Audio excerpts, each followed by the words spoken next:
Hi friends, welcome back to our channel.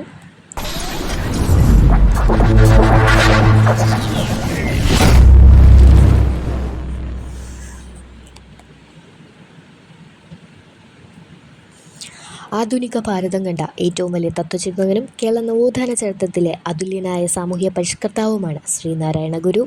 1856 August 20 Thiruvananthapuram ജില്ലയിലെ ചെമ്പഴന്തിയിൽ മാടനാശാൻ്റെയും കുട്ടിയമ്മയുടെയും മകനായി ജനിച്ചു. നാണു എന്നായിരുന്നു ആദ്യനാമം. അവനവൻ ആത്മസുഖത്തിന് ആചരിക്കുന്നവൻ അപരന് സുഖത്തിനായി വരേണം എന്നുള്ളതും ഒരു ജാതി, ഒരു മതം, ഒരു ദൈവം മനുഷ്യന് എന്നതുമായിരുന്നു അദ്ദേഹത്തിൻ്റെ ആദർശവും ജീവിത ലക്ഷ്യവും. കേരളത്തിൽ നിലനിന്നിരുന്ന സവർണ മേൽക്കോയ്മ, തൊട്ടുകൂടായ്മ തുടങ്ങിയ സാമൂഹ്യ തിന്മകൾക്കെതിരെയും അന്ധവിശ്വാസങ്ങൾക്കെതിരെയും പോരാടിയ അദ്ദേഹം കേരളീയ ജനതയെ നവോത്ഥാനത്തിലേക്ക് നയിച്ചു.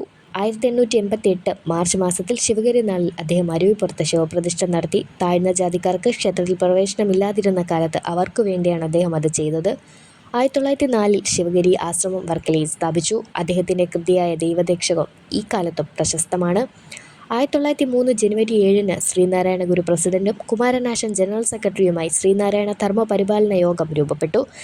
വിദ്യ കൊണ്ട് പ്രബുദ്ധരാകാനും സംഘടന കൊണ്ട് ശക്തരാകാനും ആഹ്വാനം ചെയ്തു. ആദ്യമായി ഭാരതീയ തപാൽ മുദ്രണത്തിൽ പ്രത്യക്ഷപ്പെട്ട കേരളീയനും അദ്ദേഹമായിരുന്നു.